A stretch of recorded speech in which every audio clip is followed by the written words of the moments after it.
لغز الوجود. تخيل معايا لحظة مفيش فيها لا شمس ولا قمر ولا نجوم ولا كواكب، لا سما ولا أرض ولا حتى وقت. كان العدم هو كل شيء، سكون تام لا يسمع فيه نفس، لا يرى فيه شيء. لكن فجأة نطق العدم وانفجرت شرارة البداية. انطلقت لحظة غيرت كل شيء، لحظة خلق فيها الله الكون من لا شيء. قبل النور كانت الضلمة، وقبل المية كانت اليابسة. هل السما الأول ولا الأرض؟ استعد معانا لرحلة هتزودك بإجابات ومفاجآت وحقائق مذهلة، رحلة تجمع بين العلم والقرآن وتكشف لك أسرار البداية. أنا محمد، ودي قناة ما لم يقال، قناة تاريخية وثائقية بنفتح فيها أبواب الأسرار اللي التاريخ ما حكاهاش، من لحظة بداية الخلق لانفجار الكون لأول إنسان وطأت قدماه الأرض. نغوص في أعماق العصور، من الحجرية للفرعونية للآشورية للإسلامية لنهضة الشعوب وسقوط الإمبراطوريات. نحكي عن الحروب والمعارك والقادة، عن قيام الحضارات وسقوطها، عن الاستعمار والمقاومة، عن المؤامرات الكبرى والتاريخ اللي اتكتب واللي اتحرف واتنسى. نوصل لعصرنا الحديث ونفهم مع بعض إزاي وصلنا للي احنا فيه دلوقتي. كل ده في رحلة واحدة من العدم إلى اليوم، في سلسلة ما تتفوتش وحقائق ما تتقالش في الكتب. أهلا بيكم في ما لم يقال. رتق ثم فتق. ربنا سبحانه وتعالى بيقول في سورة الأنبياء: أولم يرى الذين كفروا أن السماوات والأرض كانتا رتقا ففتقناهما. الكلام ده معناه إن السماء والأرض كانوا حاجة واحدة، كتلة واحدة ملتصقة، وربنا فصلهم عن بعض. وده بالظبط اللي العلماء بيسموه النهاردة الانفجار العظيم. يعني القرآن بيحكي عن النظرية دي أكتر من 1400 سنة قبل ما أي عالم يتكلم عنها. السماء كانت دخان. ربنا بيقول في سورة فصلت: ثم استوى إلى السماء وهي دخان.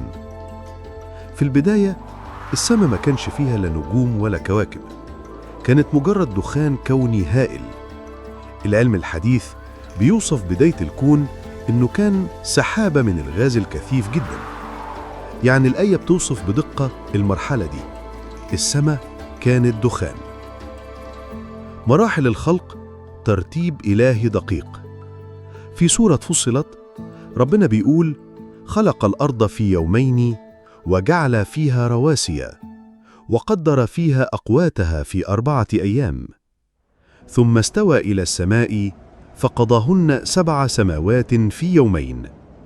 يعني الأرض اتخلقت في يومين واتجهزت بالأقوات والجبال والمصادر في 4 أيام، وبعدين السماء اتقسمت ل7 سماوات، كله في 6 أيام ربانية، مش زي أيامنا، لكن أيام بحكمة إلهية خارجة عن نطاق الزمن البشري. حديث النبي صلى الله عليه وسلم عن ترتيب الخلق.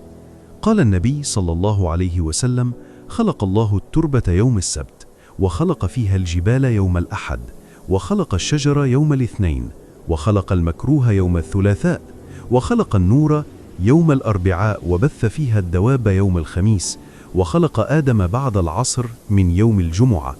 من مسلم. التفاصيل دي بتورينا إن كل يوم كان ليه دور في التجهيز قبل ما الإنسان يظهر على الأرض. التوسع الكوني. ربنا بيقول: والسماء بنيناها بأيد وإنا لموسعون. وده اللي العلماء بيأكدوه دلوقتي. الكون بيتوسع لحظة بلحظة بسرعات خارقة، فيه مجرات بتبعد عن بعض بسرعات مهولة، والاتساع ده هو اللي بيخلي الكون يفضل في توازن مذهل. السماء مش مجرد منظر، السقف المحفوظ. ربنا بيقول: وجعلنا السماء سقفا محفوظا. السماء دي مش فراغ ولا مجرد لون أزرق، دي غلاف جوي معجزة بيحمينا من الأشعة الكونية، النيازك، الإشعاعات. من غيرها كان مستحيل نعيش ثانية على الأرض. بداية الحياة لما الماء نزل. ربنا بيقول: وجعلنا من الماء كل شيء حي. أول نقطة حياة بدأت بالماء، ومن الماء بدأت الخلايا، الكائنات، ثم الحيوان، ثم الإنسان. ده التدرج اللي العلماء لسه بيشرحوه دلوقتي، والقرآن ذكروا من بدري جدا. لغز ختامي. سؤال بقى قبل ما نختم، تفتكر لو دورة الأرض حول الشمس كانت أسرع بكتير من كده، كنا هنعيش طبيعي على الأرض؟ يعني في السلسلة دي هنتناول كل المعلومات، وهتكون مدعمة بآيات قرآنية وأحاديث نبوية وحقائق علمية موثقة في رحلة إيمانية علمية هتقوي إيمانك وتزيد معرفتك. وانتوا يا شباب، عاوز أعرف منكم، هل فكرتوا قبل كده إزاي اتخلق الكون وبدأت الحياة؟ إيه أكتر حاجة بتبهركم في نظام الكون؟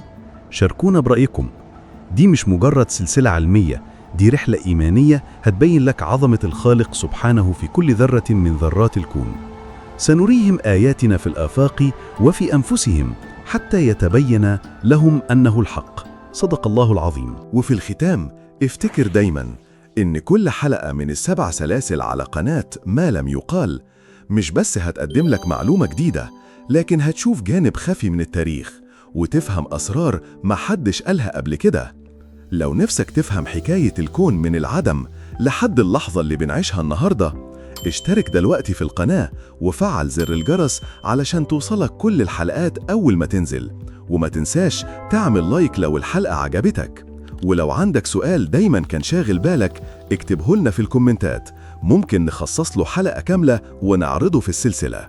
وزي ما تعودنا، كل معلومة أو سؤال سمعته في الحلقة النهاردة هتلاقي له شرح مفصل في فيديوهات السلسلة بتاعته، علشان تكتمل الصورة وتفهم القصة من أولها لآخرها بالترتيب.